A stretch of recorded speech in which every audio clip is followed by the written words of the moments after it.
Hello everyone, in this video we're going to teach you all there is to know about Microsoft Edge. We're going to guide you through, you're going to learn everything that you need from this video, and hopefully you will find it incredibly useful and very fun to watch. So let's give you an intro. So what is Microsoft Edge? Well, Microsoft Edge is basically the replacement that Microsoft launched a couple of years back to incredibly improve and advance the very ill-famous Internet Explorer into a rebrand, basically, where they would provide you with a way more handy and better browser, faster, more efficient, with more features, and so on. So it's basically a relaunch of the Internet Explorer, and it's actually a very good browser. It's been garnering up a lot of goodwill and reputation in the past few years, and many people prefer it over classic choices such as Firefox or Microsoft Internet Explorer specifically, and also Google Chrome. So it's becoming more and more of a popular browser, and many people are interested in just knowing what the features are, how it works, what's the process. It looks a little bit different from the other browsers, has a couple of extra features, so many people are interested in knowing what those are and how they work. So we're going to walk you through all of that with no problem. So let's start with basics. What is the main function of a browser? A browser allows you to interact with websites on the internet, whether that is reading an article on Wikipedia, or maybe writing an email, sharing an information that you may have on a specific forum or a website or social media, uploading your files, and so on and so on. So in order to do this, it is vital for a browser to be able to interact with websites. So how do you interact with websites? Well, in the case with all browsers, as with Edge, you can do this two main ways, right? And those two main ways are typically very straightforward, but we're going to go through the main way. So as you can see, we have this section right here, okay? We have three buttons and we have an address bar. Now, the address bar, you can use it in two ways. The first one is you can search something as default in the address bar. So whatever you might want to, but maybe you don't have a specific website in mind, maybe you're after something. So let's say buy laptops.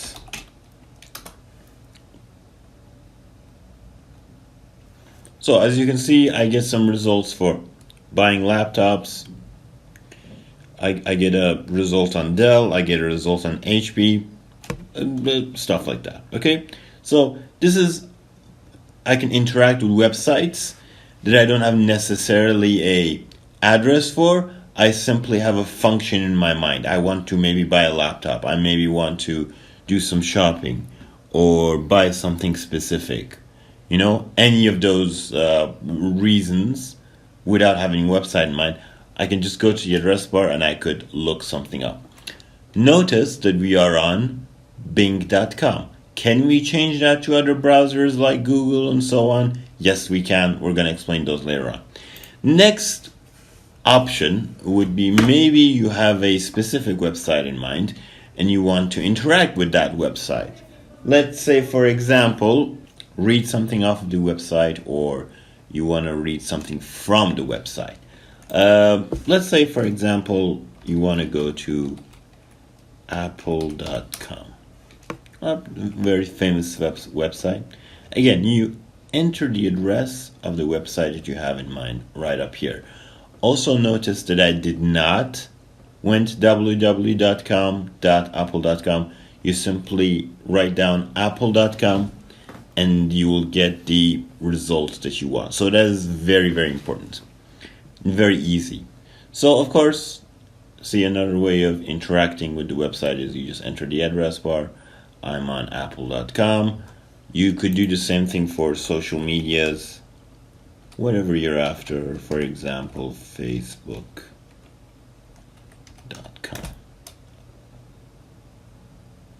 Okay, very straightforward. Now, as you can see, I have browsed a couple of pages so far, right? We've been on a couple of pages again. Let me look something else up as well, just to give you an idea. Let's say shopping groceries. Okay. Let's enter a website as well. So let's talk about these three buttons. Okay. So what do these three buttons do? This button, we call it escape or stop, with the shortcut for it is escape. Basically, when a website is being loaded, if you feel like it's not loaded properly, you can press it when it's got this circular icon, which is a refresh icon, and the website will automatically reload, right? So that's one function. While it's loading, if you want to stop the loading of the website for any reason, you can click on stop. So those are two functions. When do you use them? Maybe sometimes you have a low internet speed, you don't want the whole thing to load up, maybe it's too much traffic, or on the opposite end, you want to use refresh when a website isn't loading properly, there is an issue with the website. There could be plenty of reasons, okay? Like there are multitudes of reasons. So that's that. Those are the two functions. Then we have these two buttons. One is back. As you can see, when I hover over it, it says click to go back. The shortcut being Alt plus left arrow, or hold to see history. So what does this do? As you can see, we have browsed a couple of pages, and in the case that you've missed something or you've forgotten to have a look at something, you can always go back to the previous one, to wherever you've been previously, right? And then, maybe you want to go forward again. So if you want to go forward, then the shortcut is Alt plus right arrow, or you could just click this. Or maybe you want to have a review of the whole thing, everywhere you've been so far. You simply go on back and hold the left click button. You get to see everything so far. So these are the main functions of Edge. So you've got the address bar, refresh and stop, and backward and forward. So another feature that is very useful in Microsoft Edge to know about and to be familiar with is the favorites and the collection feature. Now, many people ask, what's the difference between favorites and collections? What are the features that may differ with other browsers like Chrome and Firefox? What do they bring to the table? Well, first and foremost, what we can point out to is that one is way more similar to Bookmarks, and the other one is way more different than anything you've seen on any other browser. So let's go through them, what they are and how do they work. So let's say, for example, that you want to visit a specific website. Let's say you want to go to Wikipedia, okay? Yeah, Wikipedia. Let's go to Wikipedia. Let's open up Wikipedia. And let's go with English. Let's say you want to open up an article, okay? Yeah, perfect. This one's good. Like a landmark. So maybe you've come across this article, but you don't necessarily have the time to read it. So there are two ways that you can save up to do that on Microsoft Edge. First one is you add this page to favorites. So what is favorites? We're going to go through it right now. As you can see, you also have a hotkey for it, which is Control-D, but this is basically Bookmarks on any other browser. So if you're more comfortable with the concept and the idea of a bookmark, you can go ahead and you can use favorites as a bookmark substitute while you're using Microsoft Edge. Same as other places, you could change the name of the way it's saved. So I'm just gonna make it the title. You can even like add a supplementary, categorize it. You can make folders very similar to bookmark function. So I have favorites bar, I have other favorites, let's say wiki reading. Okay, I'm gonna save it in wiki reading.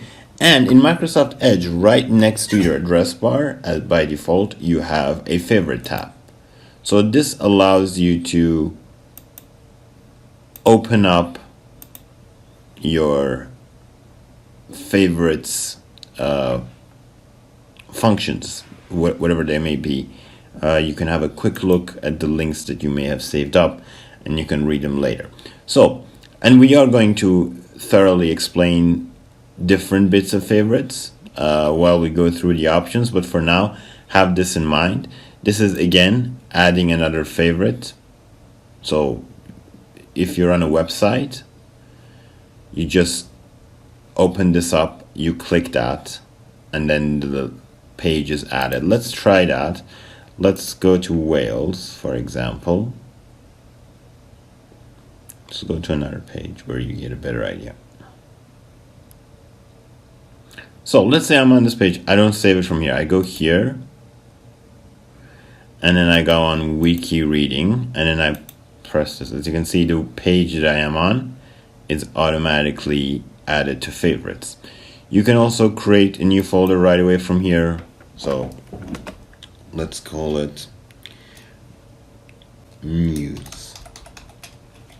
Okay, so you can create both current favorite website while you're here, and you can also add a new folder. You can search. So let's say I search for, there you go, and the research comes in, or maybe I'm searching for Wales, it comes up.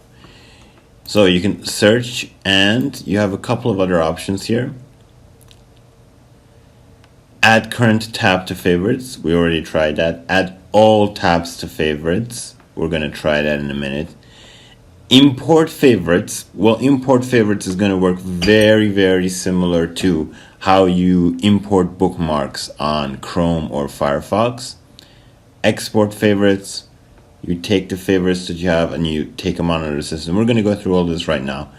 Remove duplicate favorites, show favorites bar, and hide favorite button from toolbar. So let's go to the other features that we just read. So let's say I have 3 or 4 tabs open. Let's say I want to open up Office, and I want to open up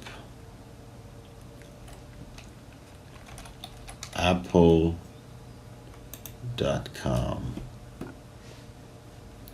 and I want to open up, let's say, Amazon.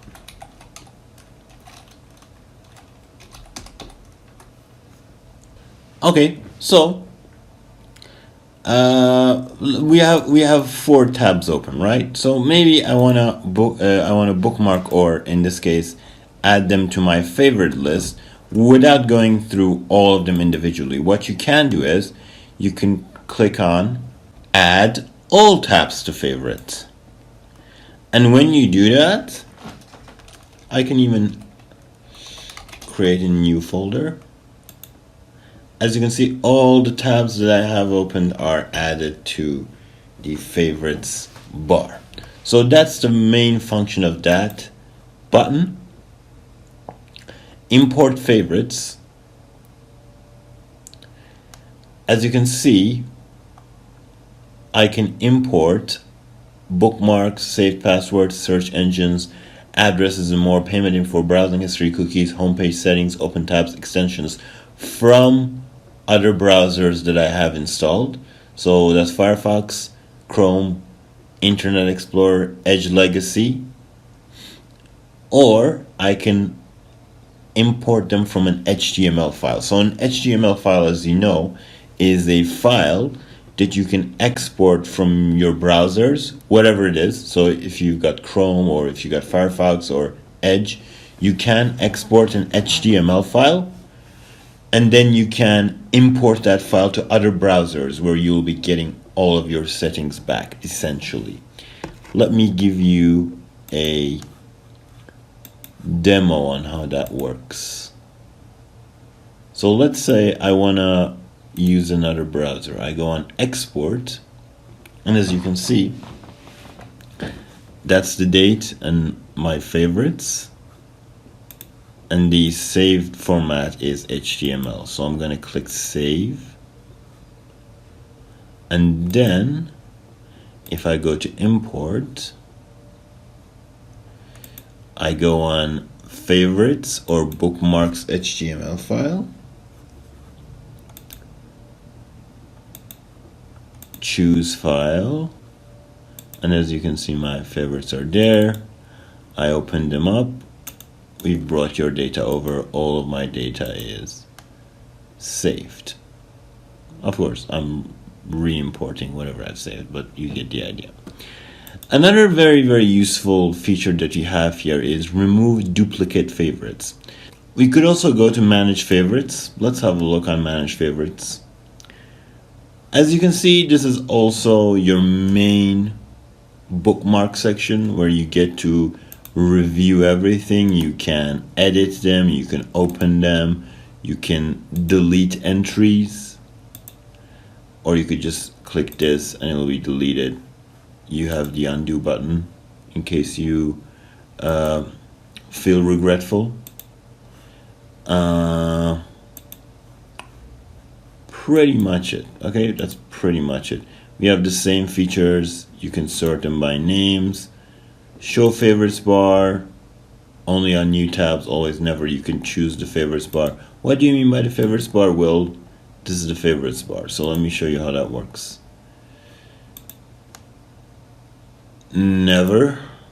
So when I open a new tab, you don't get the favorites bar.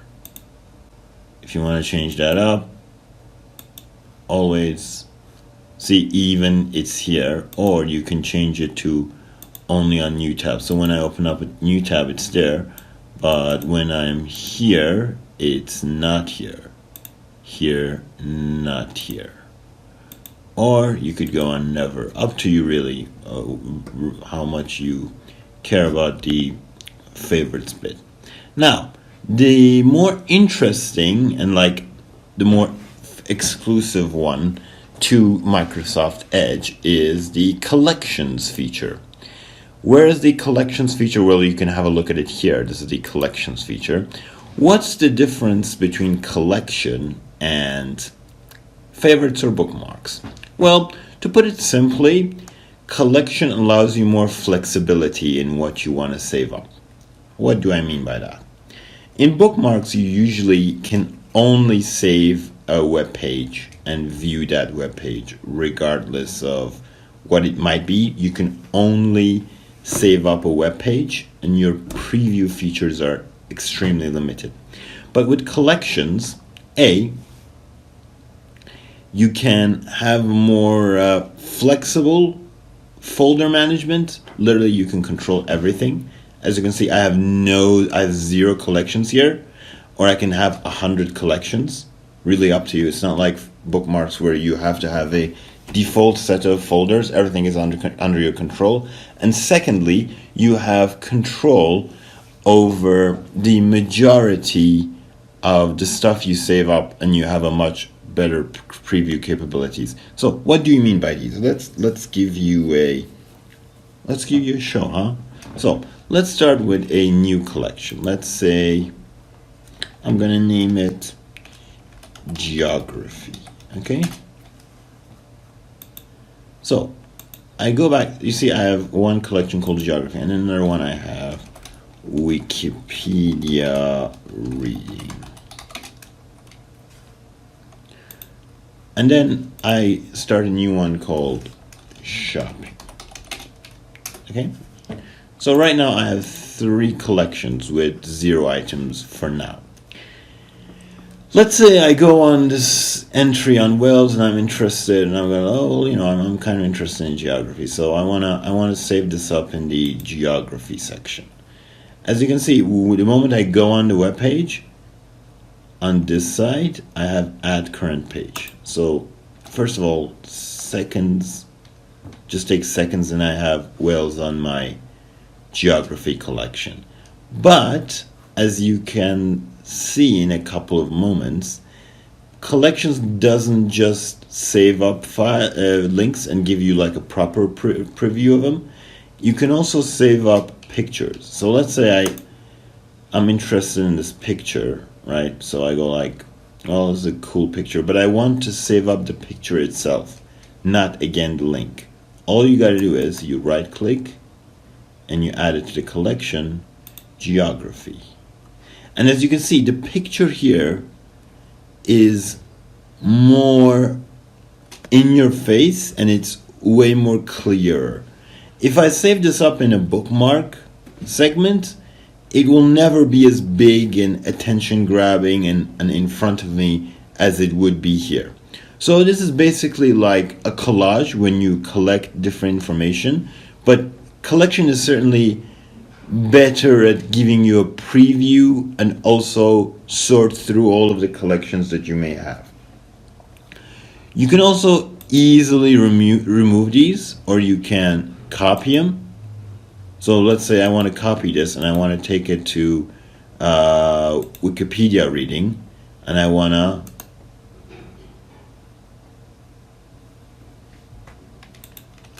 paste it, right? All you got to do is Control V. Now, this is not the only feature that you have. You have a couple of other interesting features. You can also add notes. So let's say while I'm reading this article, I come across an interesting, right? So let's say like, okay, let's say I want to save up this bit. I can copy it, and then I'll go with a new note. I'll save it up. It'll be right here. So as you can see, you can put up pictures, notes, and links. You can add a note to this picture. So not just a separate note, you could also add a note attached to it. Again, you have none of these features on Firefox or Edge. None of these are on Firefox or Edge. You can delete the note, keep the link itself, or you can delete the link all entirely. What are some other features that you have? Oh, okay, so you can send these to any sort of social media that you want. You can copy all, you can open all the links, and you can sort by name or any other arrangement that you want. So this is the difference between favorites and collections. You're able to take notes, you can save up pictures, you can save up notes and pictures, you can put them together. Much better preview capabilities, as you can see. Let's try another website just so you have a good idea. Say like you want to go on iPhone.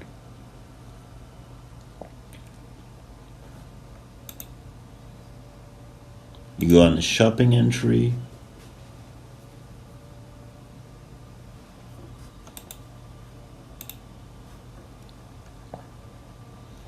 Let's say you wanna get this iPhone for like somebody.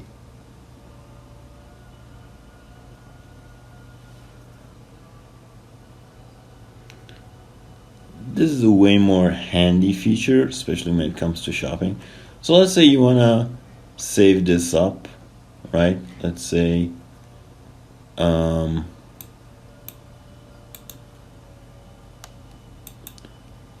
let's say you want to save up this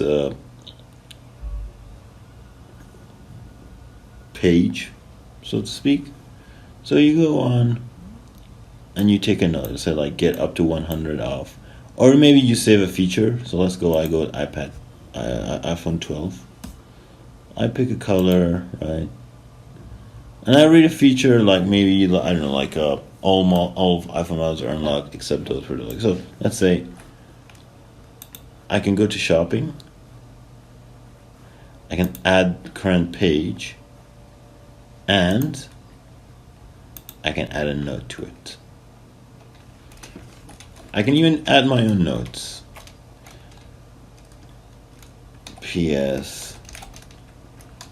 Jim likes the white color, for example, right? Maybe you want to take notes on your shoppings and all that stuff. You can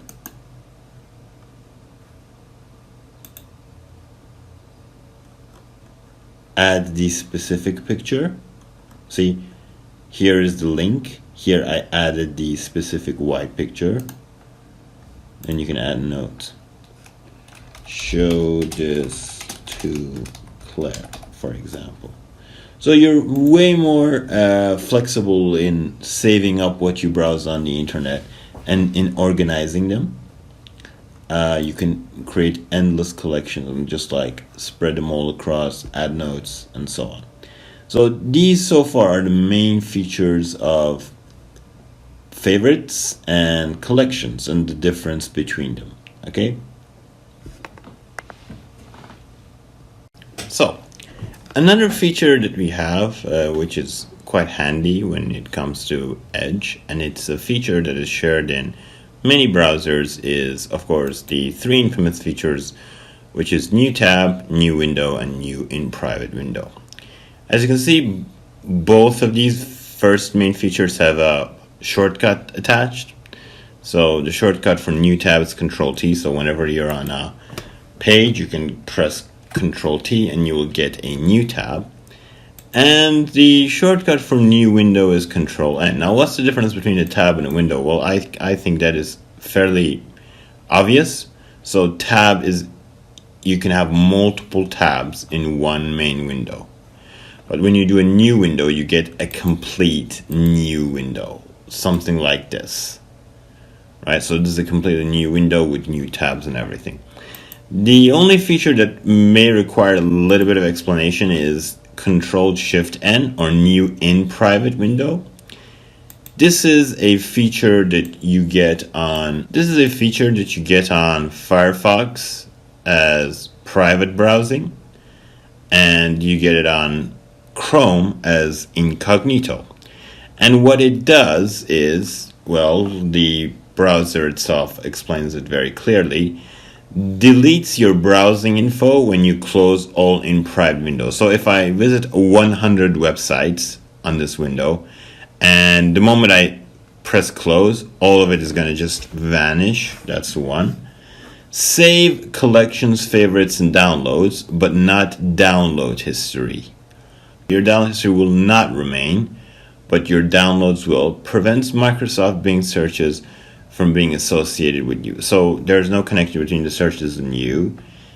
What it doesn't do is hide your browsing from your school, employer, or internet service provider. So whatever you visit, whatever page you may visit, it'll still register on school, employer, internet service provider, give you additional protection from tracking by default. So it doesn't give you additional protection from tracking by default, and add potential protection to what's available in normal browsing. So this is not some sort of extra secure browsing. This is just normal browsing, except you'll get these features that we listed right here. You also have the option to always use strict tracking prevention when browsing in private. If this is off, we'll use the same tracking prevention setting as a normal window browsing. If you turn it on, it will use strict tracking prevention. Really up to you. So this is basically a mode where you don't get your searches associated with you. The history doesn't show up as something that you visited if you do whatever place you want to. A key feature here is, how do you know you're in private mode? Well, as you can see, first things first, the background is a little bit darker and black, right? So that's number one. Number two is, you've got this little thing here. As you can see, it says in private, where in a normal browsing window, you say personnel 2, it's your account right there. But in private mode, it says inPrivate. So that's new window, new tab, and inPrivate browsing. The next feature that we're going to talk about is a very simple feature. We call it the zoom feature. And what the zoom feature basically does is it allows you to zoom in or out on a feature. We also have the full screen feature, so we're going to briefly explain both of those. So maybe you're on a web page that has plenty of texts, you know. For example, a good showcase of this would be like a Wikipedia page. Let's go on a Wikipedia page. So let's say maybe you want to read this page. It's not as big font-wise that you would like. So there, one way that you can solve that issue, and that is using the zoom feature. Now the zoom feature, there are two ways of using the zoom feature.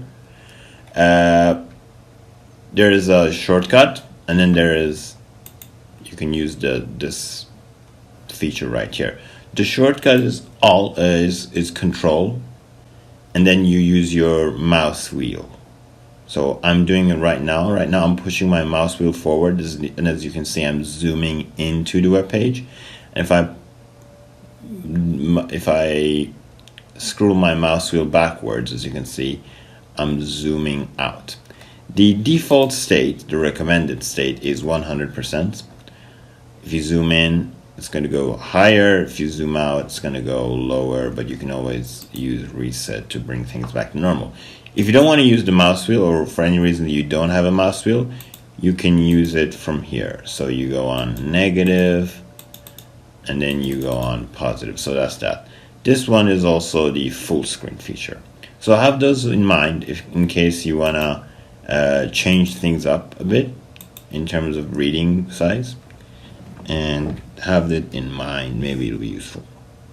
So the next feature that we're going to talk about is, of course, we have talked about favorites. We've explained that in length, so we're not really going to do that. Let's go to history and downloads.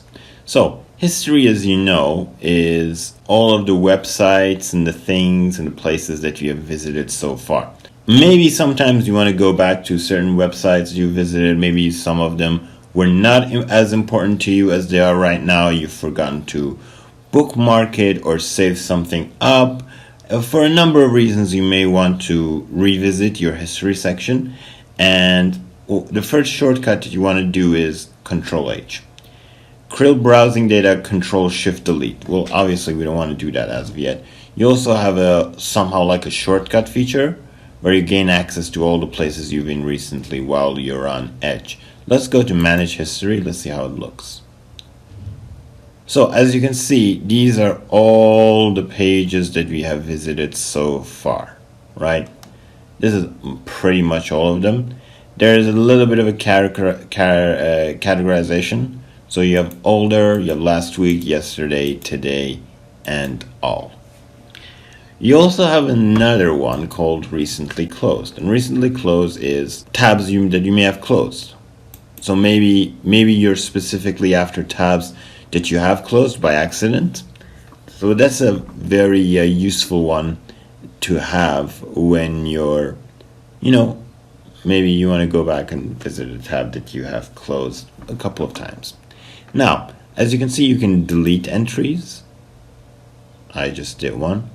Or you can clear the whole thing by either Control-Shift-H or right here.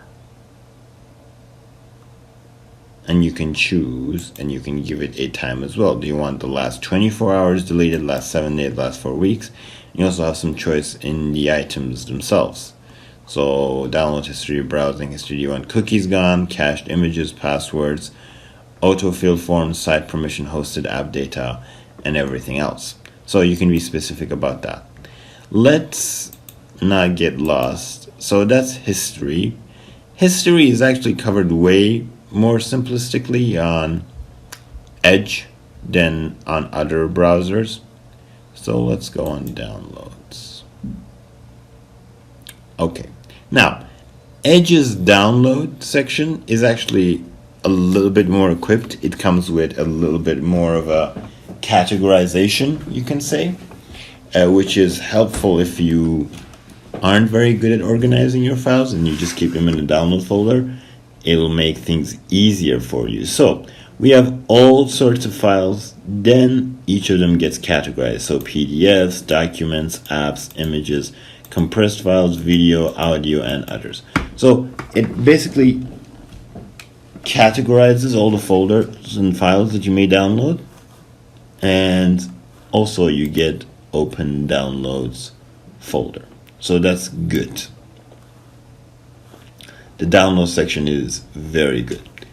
Also, if you don't want to keep all the lists around, you can just clear all and they will all be gone in a matter of click.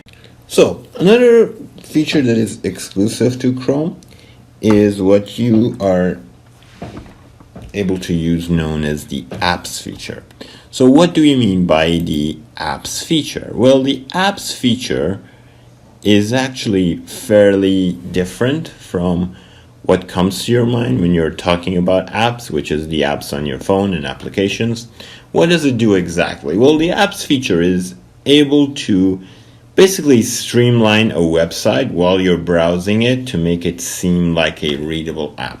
What do we mean by this? I have a couple of examples saved up for you. So I've got remember the earlier page that we opened up about whales on Wikipedia? I have that saved up as an app. As you can see, it's very different from the Wikipedia entry if you go on it manually, right? So this is the original Wikipedia page, but on the app version,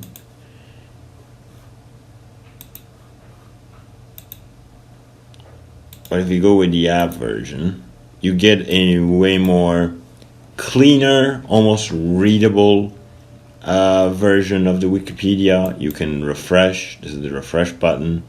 You can browse the whole website. It's not like Bookmark when you are limited to just one page. Now, when you turn something into an app, you turn the whole website into that specific app. So just keep that in mind. Let's do a app conversion so you get an idea. So let's not go with Wikipedia. Let's go with a different website. Let's try Reddit. Reddit is like a public forum.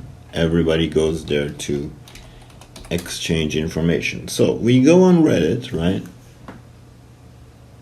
So this is the main page of Reddit.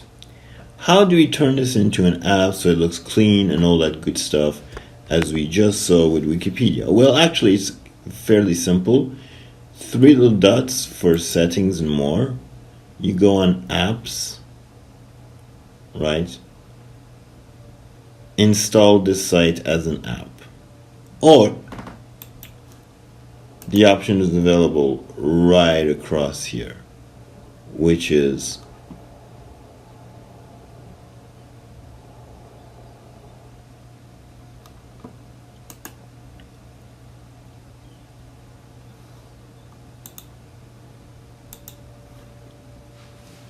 so you go here, apps, and as you can see, it says install this site as an app.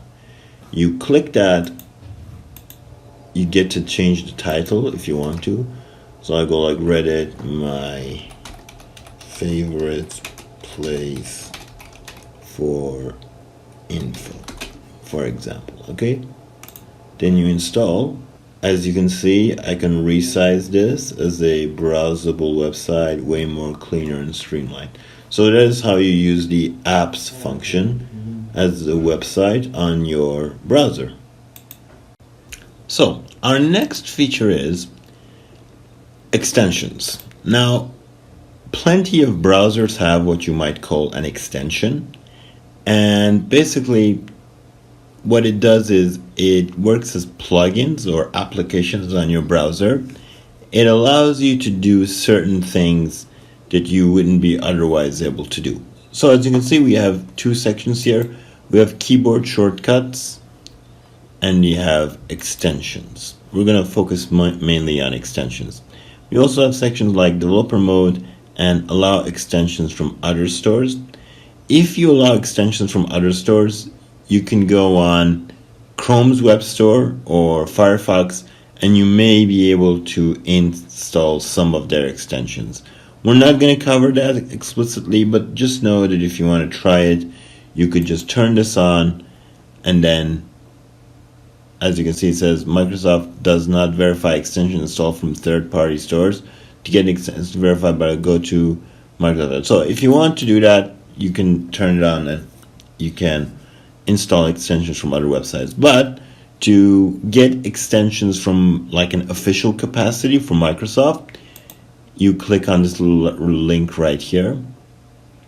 As you can see, it says Edge add-ons, and you get hundreds upon thousands and thousands of extensions here. You have get started extensions, which is like basic extensions that most people need when they install something. You have editor's pick, which is extensions recommended by Microsoft themselves. You have trending, so that the title itself makes it very clear. And then if you want specific categories, you have all sorts of categories right here. You have communication, accessibility, and so on and so on. And the good news is you can also search. If you're looking for a specific extension, pay attention to the rating and the number of votes. So if you want a good extension, you want relatively high votes and relatively high rating. That's what you're going to be after. Let's install one extension as a test, okay? Let's install Adblock Plus. So as you can see, I directly pressed get. I can also go on the main page and click on get here. There really is no difference. We add the extension, see it downloading,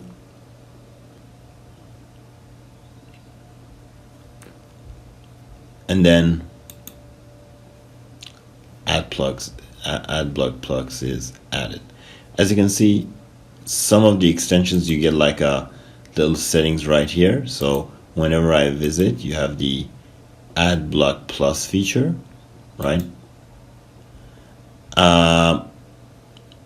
That's good. That's handy if you want to install something. And assuming you want to delete them or deactivate them, which are two separate things. If you want to deactivate them, you just do this and they're deactivated. And as you can see, the icon is gone. If you want to activate them again, you press it again, it shows up here, right? And then eventually if you want to delete it, you go with remove. And once they're removed,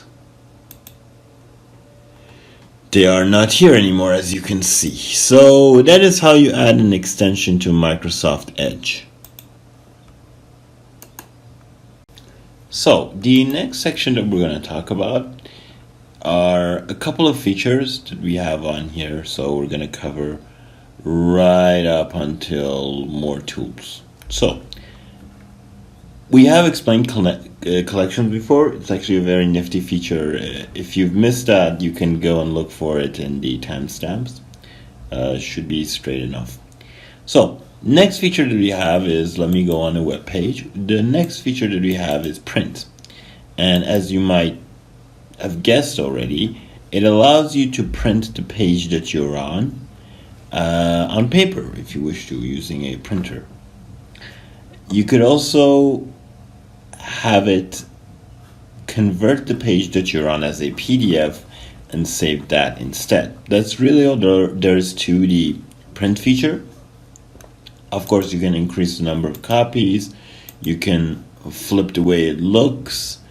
If you want to print all or a specific page, do you want it colored or black or white? And you also have more settings should you wish so. So in this feature, you can either get a PDF as an output, or you could get the website printed on paper if that's something that you are after. The next feature that we have is web capture. Well, web capture, what is web capture? Let's try it, huh? Basically, you can get a screenshot from the web page. You can add notes to it, as you can see. So like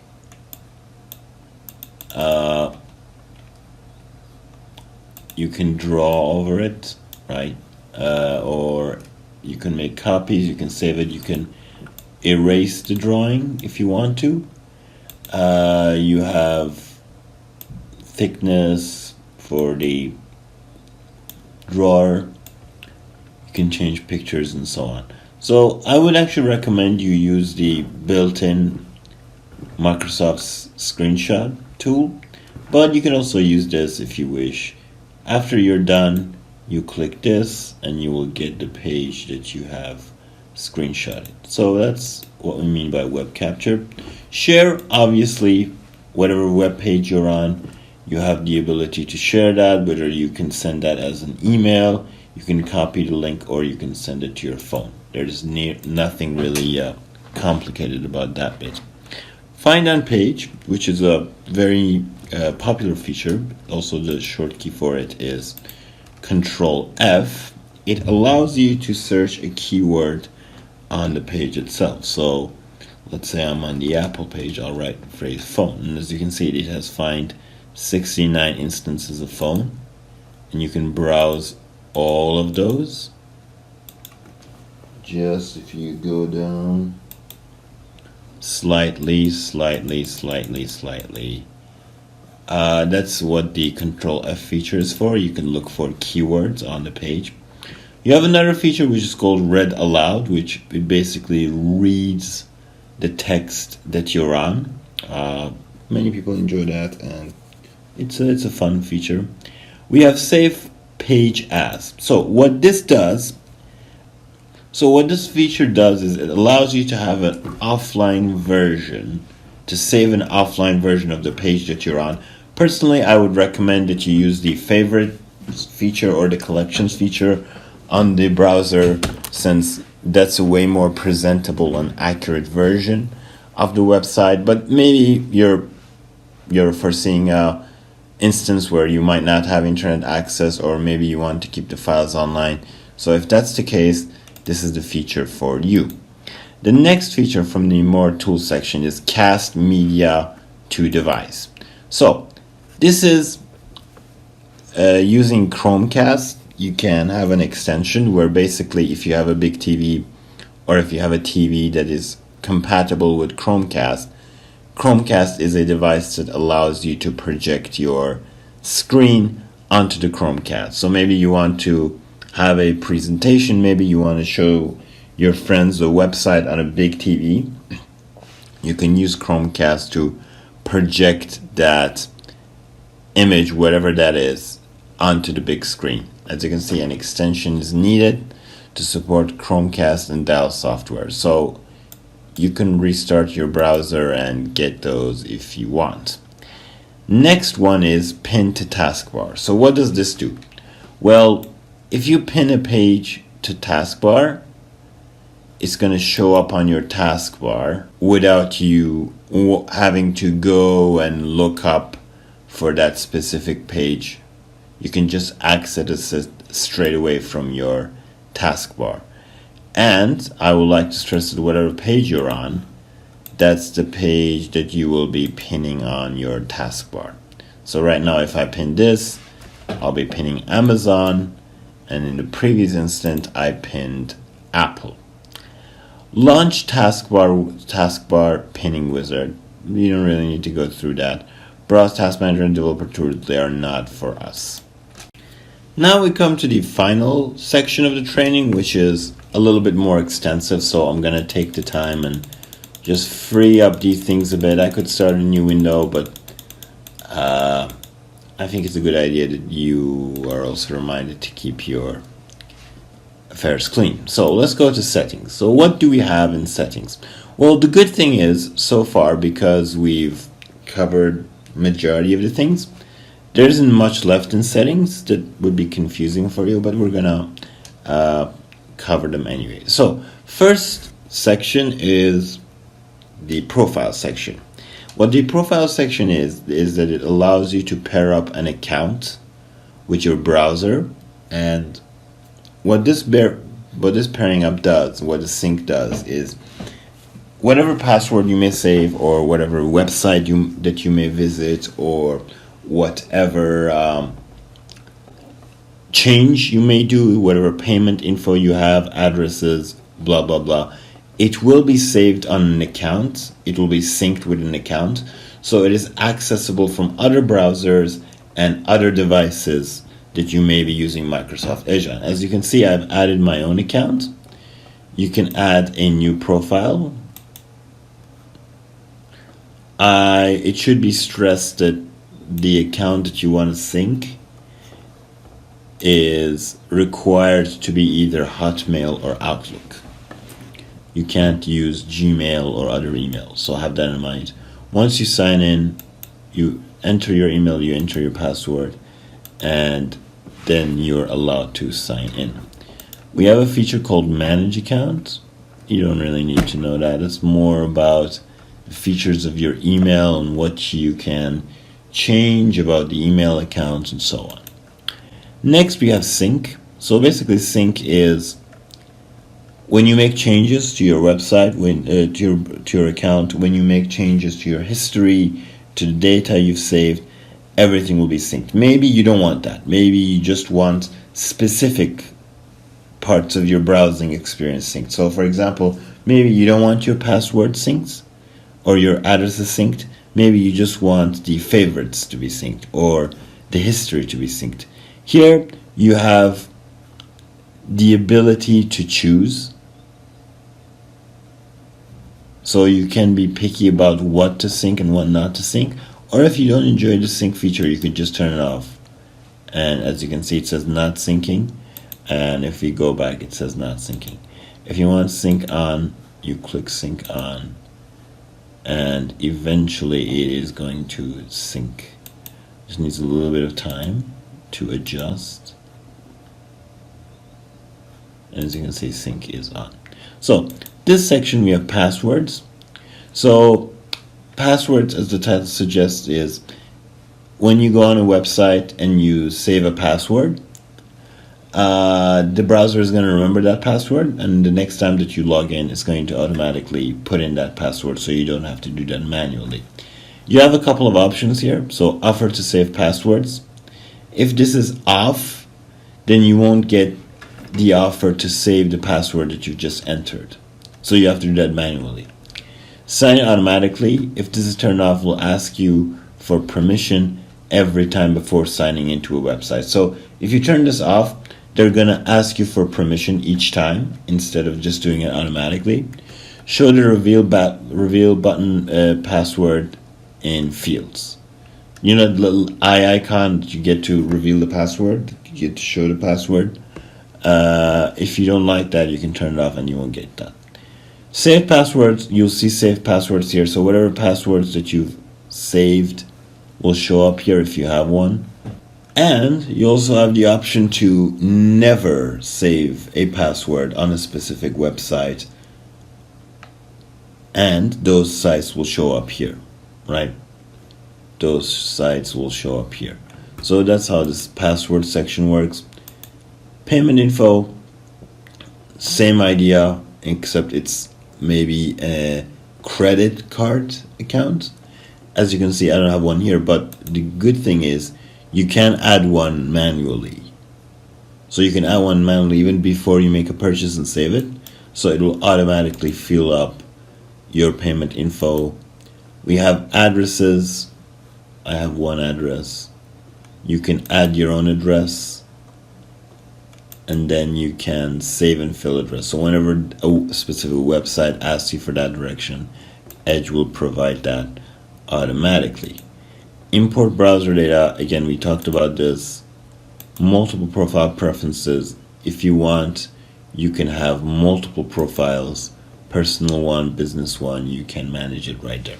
So that's for the profile section. Let's go to the privacy, search, and services.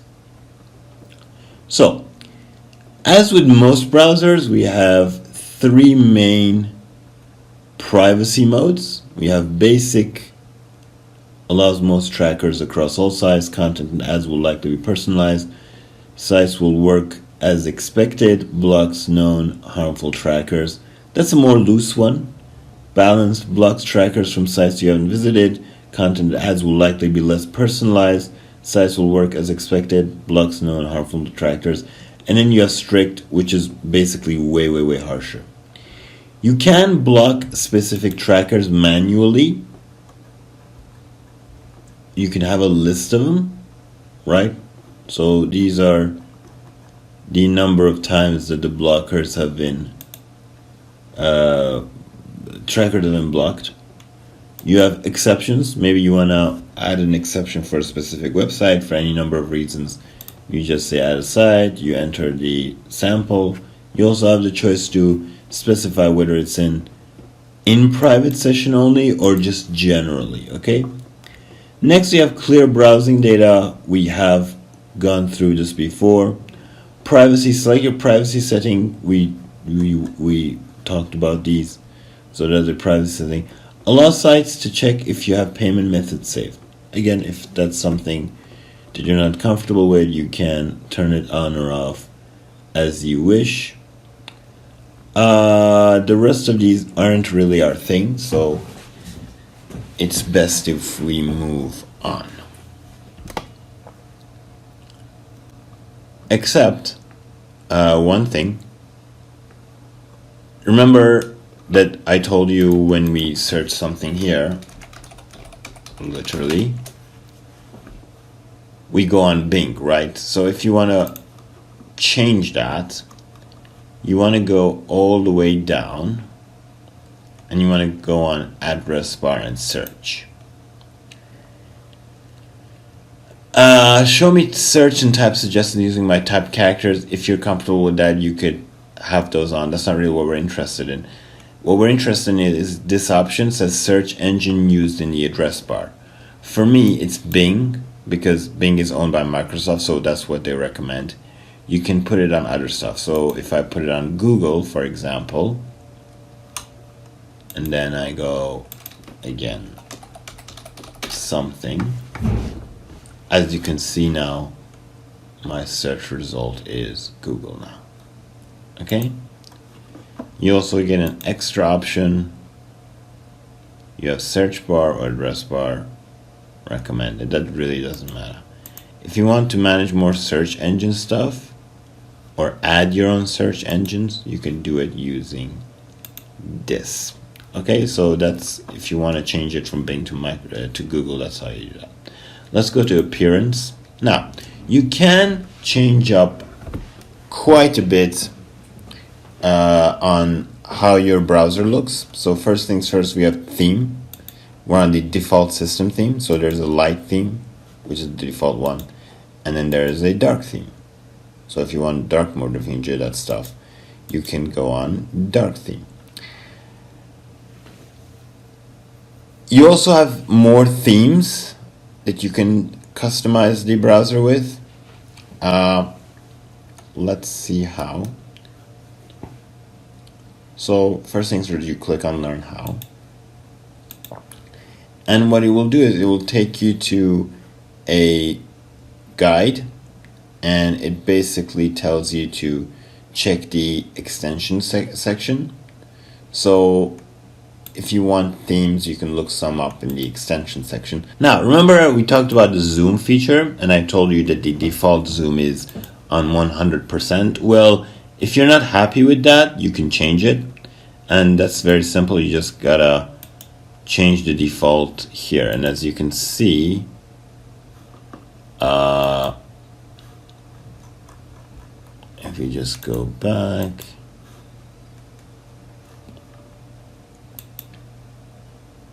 as you can see, the default is 110 now. So let me tweak that even further. 120, and then when I open like a new, as you can see, so you can change the default setting if you're not happy with the zoom there, and then everything else will be upwards and downwards from that. I'm going to put it back on 100 just so you get a good look. Next is customize toolbar. So this is our toolbar. First things are the show home button. So if you show home button, see, I get the home button back. So what is the home button? The home button basically takes you to, for now it's the new tab, but we can change that. So let's just give you an idea. So see, when I press home button, now it goes to the new tab page, but you can add your own home button. How you do that is actually up to you. Maybe you do want it, maybe you don't want it. So as you can see, set home page below new tab page. You can change that. Maybe you want a specific website to be your home button. Maybe you want it to be Facebook.com. Maybe that's the first site you want to see or use for the home button. Now, so when the home button is Facebook, when I click home, I'm going to go to Facebook. So if that's something you want, you can have it, whatever site you want, or if not, you can just put it on new tab page. Show favorites button. So if you want to remove the favorites button, there you go. If you want to remove collections, there you go. If you want to add web capture, there it is added. Share button, see share button, also feedback button, there you go. Fonts. You can also change the size of a font just as a practice. You can make them very small, you can make them very small, but obviously the one is recommended. You also have more features if you want to. So you can mess around with minimum size, font size, the font itself if you want to. You can change the font to the whole website. You have access to different fonts and different features. Okay, so if that's your thing, you can go ahead and do that. On startup. So what do we mean with the on startup section? This means the moment you open up the browser, what happens? You have a couple of options. You have open a new tab, continue where you left off, or open a specific page or pages. So you can program what pages to open. So maybe you want, the moment you open up your Edge, you want to maybe visit your personal websites, your YouTube channel, or whatever it may be. You can add those pages. So for example,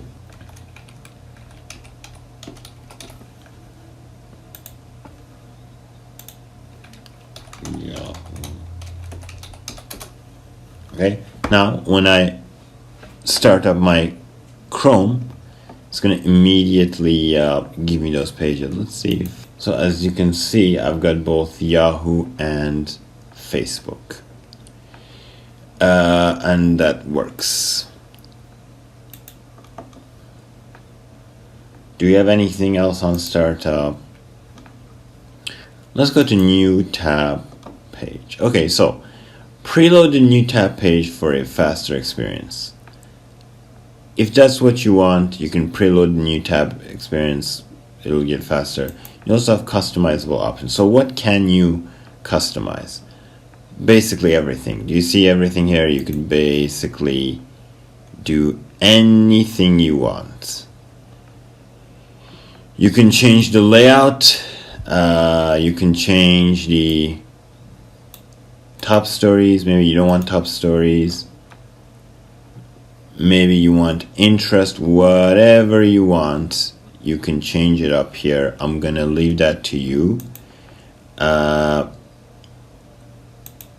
You can go to advanced. You can change the language and content. You can make it focused. Plenty of stuff you can do with this bit. We're not going to go through it. I'm sure exploring those will be fun. But just know that that's how you can customize your new page. So this is pretty much done with as well. Share, copy, and paste. So which one you want depends on your preference, obviously.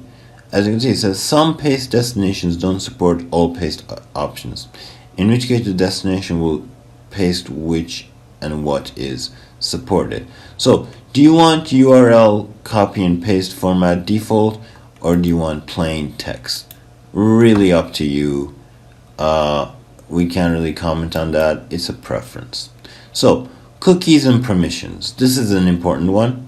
Cookies and saved data. You have the option to allow sites to save and read cookie data.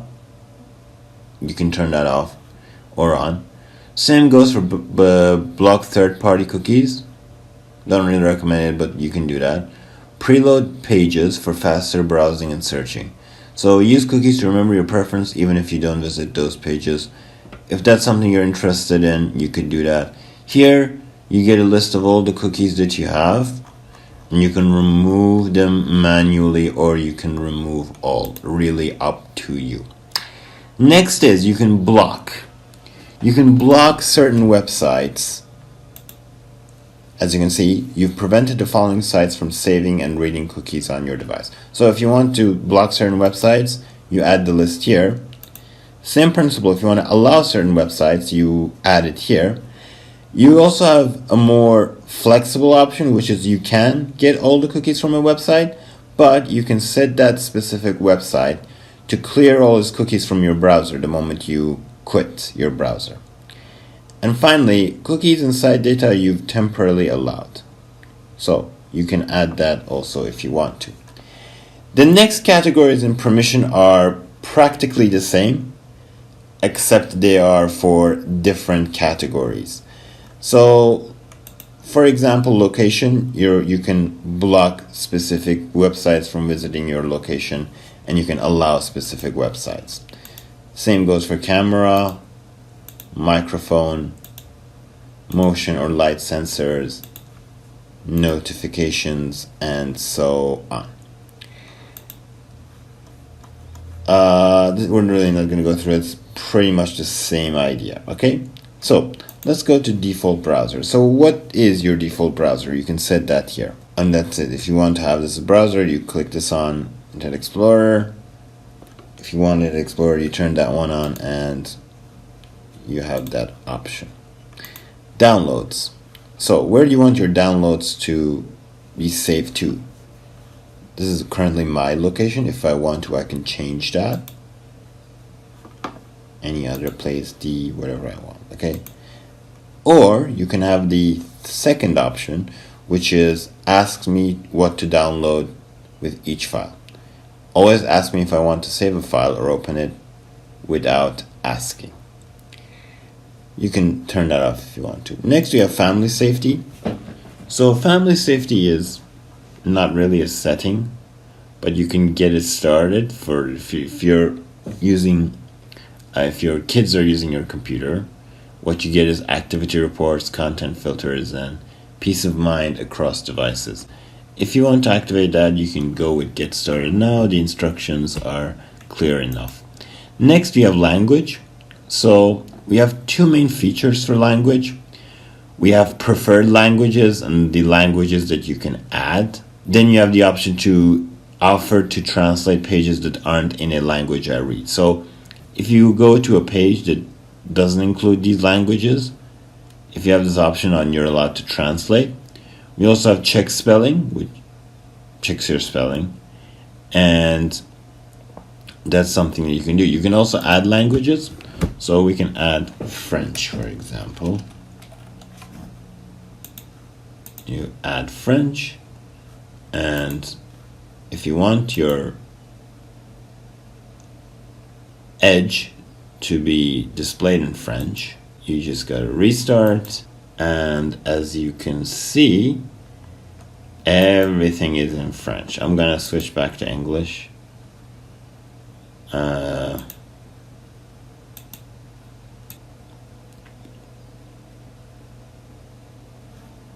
So that's how you have those languages there. Next one is printers. So if you have any, next one is printers. So you have any printers, it will show up here. I don't have anyone connected, so obviously you're not seeing anything. Then finally we have system. So continue running on background apps when Microsoft Edge is closed. If that's something that you want to, or you have the hardware capability to do that, you can turn that on. Use hardware acceleration when available. If you want to use your hardware to accelerate your web browsing experience, also recommend you turn this on. Proxy and VPN, we're really not going to go over those. You can check them out if you want. Reset settings, obviously this is straightforward. If you feel like you've messed up the settings for any reason, you can reset the settings. Phone and other devices, you can also pair up your phone. Now, final one is about Microsoft Edge, and this is where you can change the Edge for an official update. As you can see, mine is updated. So that's how that works, okay? And this concludes our tutorial on Microsoft Edge. And this concludes our tutorial for Microsoft Edge. I hope that it was instructive and useful to you, and that it's something you can use if you're confused or otherwise unsure about using Edge. Thanks for watching the video. If you liked the video, please make sure to click thumbs up, subscribe to the channel, check out similar videos like this if you're interested, and if you have any questions, ask them in the comments section. I will see you later. Bye bye.